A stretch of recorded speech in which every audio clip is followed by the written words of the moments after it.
একটি গাধা ভারী একটি লবণের বোঝা পিঠে নিয়ে একটি নদীর পাশ দিয়ে হেঁটে যাচ্ছিল।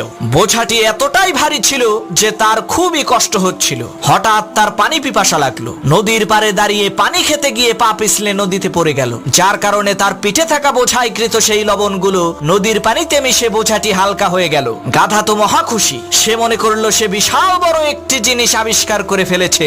সে ভেবেছিল নদীর পানিতে নামলেই মনে হয় বোঝা হালকা হয়ে যায়। পরের দিন সেই গাধাটি বড় একটি তুলার বোঝা পিঠে নিয়ে ক্লান্ত হয়ে গেল। পথিমধ্যে একটি নদী দেখে সে খুবই খুশি হলো। হোঁচট খাওয়ার ভান করে সে নদীর পানিতে বসে পড়লো। এতে করে সেই গাধার পিঠে থাকা তুলার বোঝাটি নদীর পানিতে ভিজে আরো ভারী হয়ে গেল, যার কারণে সেই গাধাটি আর উঠে দাঁড়াতে পারলো না। ওই গাধার মতো কিছু পাপী আছে যারা নিজেদেরকে ওই গাধার মতোই বহুত বড় জ্ঞানী আর বুদ্ধিমান মনে করে, কিন্তু কয়েকদিন পরে এমন ধরা খায় উঠে দাঁড়ানোর আর শক্তি থাকে না।